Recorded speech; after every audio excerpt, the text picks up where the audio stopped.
The lizard people conspiracy theory may be behind the murders of 2 young children in Mexico. Giving San Diego State faculty the flexibility in having in-person or virtual classes. We hear what students have to say about that resolution up for a vote. Can someone who died of COVID still spread the virus to others? We verify. Our city planned to put most power utility lines underground, but neighbors noticed those improvements are heading in the wrong direction. An exotic animal roaming the North County, what it is and how the community is chipping in to help. News 8 starts right now.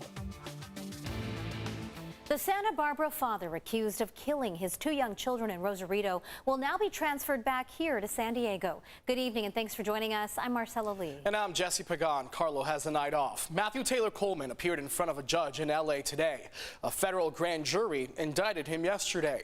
As News 8's David Gofferton reports, FBI agents say Coleman confessed to stabbing his kids because he thought they had what he calls serpent DNA. Under the right circumstances, these conspiracy theories can motivate people to violence.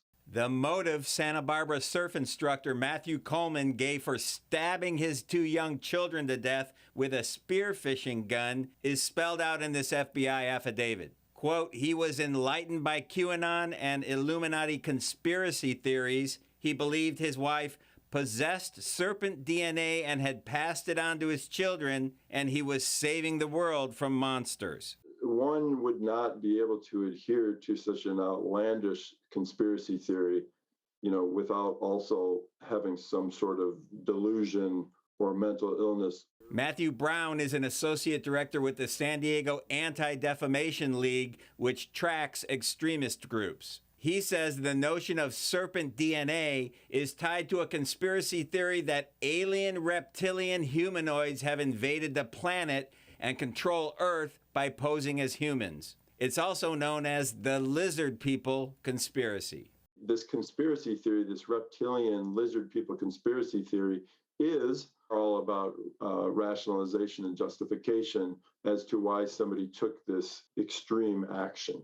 On August 7th, Coleman was allegedly caught on surveillance video at a Rosarito, Mexico hotel, leaving with his 10-month-old daughter and 2-year-old son, and later returning alone. Police tracked his iPhone and he was arrested at the San Ysidro border crossing. The children's bodies were found dumped in Mexico 20 miles south of the hotel with multiple stab wounds to the chest. As to what the killer's motives were, obviously, we're at the early stage of this. Coleman made an initial appearance Thursday on the newly filed San Diego indictment in Los Angeles federal court. His wife has not made any public comments about what may have triggered the events.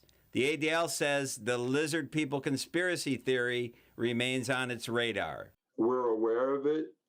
We don't believe that it's got a strong following. Coleman has no criminal history up in Santa Barbara County. He will now remain in custody and be transferred down to San Diego County, where his prosecution will continue in downtown federal court. Marcella?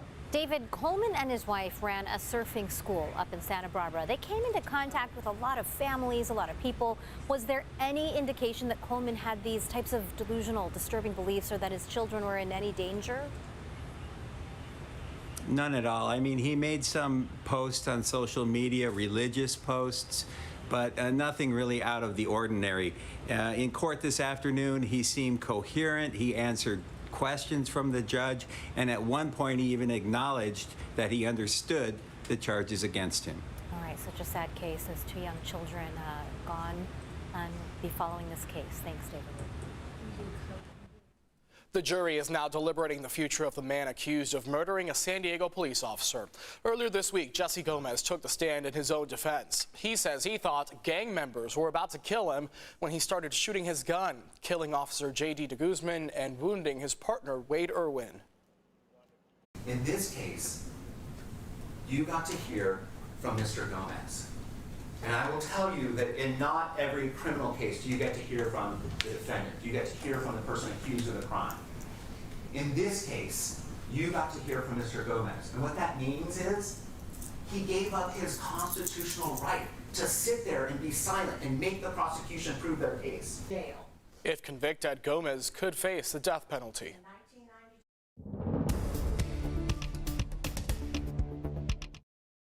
A flex alert is in effect right now. The manager of California's power grid is asking everyone across the state of California to conserve energy until 9 o'clock tonight. That means not using major appliances, making sure to set your thermostat at 78 degrees or higher if you have AC, and turning off lights and electrical equipment you don't really need. And this is all being done to help ease the strain on our power grid.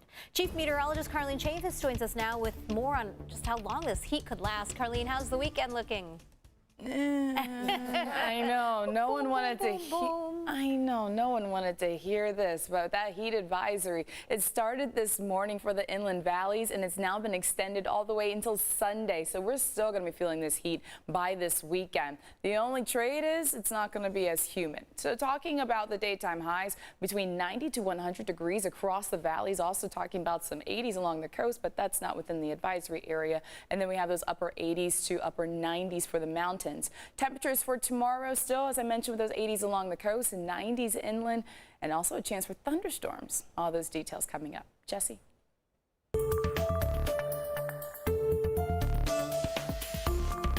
We have the tools to combat COVID-19, and a distinct minority of Americans, supported by a distinct minority of elected officials, are keeping us from turning the corner.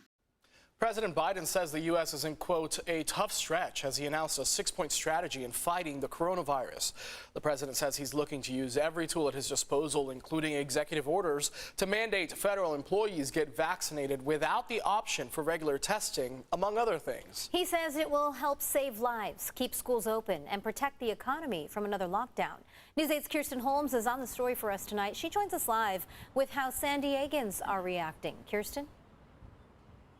Yeah, there's a lot of passion on both sides of this issue. As Americans and San Diegans, we all adjust to the president's new safety protocols. Now, there wasn't a single federal employee that wanted to go on camera and talk to me about this issue, but other people in this area felt free to give us a piece of their mind after the president's remarks. This is not about freedom or personal choice. It's about protecting yourself and those around you. President Biden admonishing Americans to stop waiting and go ahead and get vaccinated. The president's plan requires all employers with more than 100 employees to ensure vaccination or require weekly testing, requires all federal employees and contractors to get vaccinated with no option to test regularly, and requires employers to give paid time off for vaccinations, among other things. The unvaccinated overcrowd our hospitals. But not everyone wants to be forced to get vaccinated. One man we talked to who didn't want to go on camera says personal choice matters. You got to do what you got to do, right? It's a personal choice.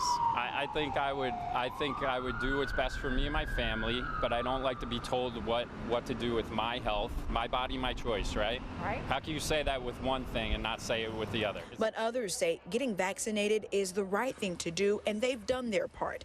Now they're just waiting on the unvaccinated to do theirs. It's frustrating, but I can only do what I can do for myself and my family and my community, which is to get vaccinated. People are not going to quit their job. A lot of people that invest in their job, they're going to go to work. A lot of people just being stubborn. Trying to force us to do something we don't want to do. I mean, this is supposed to be the land of the free. I mean, we're free. I mean, I just don't think it's right. Gina says she doesn't support the vaccine or the mandate after she and her partner did their own research on the internet. Have you guys talked to your doctor about the vaccine? No. Have you asked It's them so about hard it, to get in contact with your doctors. I mean, I got other stuff I'm trying to do. It should be. For Robert, getting the vaccine is a matter of life and death. I've lost friends that had the virus, and I'm 85, and I'm going to get the booster shot. The American Federation of Government Employees, the largest union representing about 700,000 federal workers, says they have always advocated for vaccinations. They say they have also advocated for negotiations before sweeping changes like this, but their position on supporting vaccinations stands. Now, Kirsten, a lot of moving parts, especially up at the federal government. How much time do federal employees have to meet the president's deadline before facing that chance that they'll be out of a job? As of right now, they have 75 days to comply, Jesse. All right, a little over 2 months. Kirsten Holmes live for us tonight on the story from President Biden. Kirsten, thank you. Los Angeles school officials are now mandating that all students 12 and older get the COVID vaccine, becoming the first major school district to implement this requirement. Eligible students must get their first doses by November 21st and their second dose no later than December 19th. If they want to participate in extracurricular activities, including sports, they will have to get that first dose by October 3rd, just a couple weeks away. The district already mandates the vaccine for its teachers and staff. This just in, a resolution that would have given SDSU faculty members the option to move classes online or to a hybrid model without approval was voted down by the university Senate. Now, while there was some concern among faculty about a rise in COVID cases, only 2 Senate members voted for the measure, while 77 voted against. News 8's Heather Hope talked with students on campus today about what they think.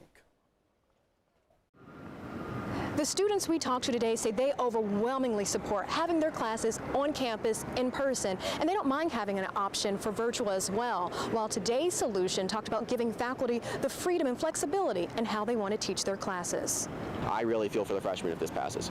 The San Diego State University Senate, made up of faculty, staff, and student representatives, proposed a resolution allowing faculty their choice in instruction due to the rise in the number of California COVID-19 cases. The University Senate is requesting faculty be given the freedom in their choice of appropriate class options until the pandemic conditions have improved. There's a 95% vaccination rate on campus. I feel as comfortable as I'm going to be. It feels pretty safe in class. Like, everybody has their masks on, and if anybody tests positive, they email the entire class. Some students say regardless of concerns about the Delta variant, they do not want to take all virtual classes. I don't see any reason why us to go full online.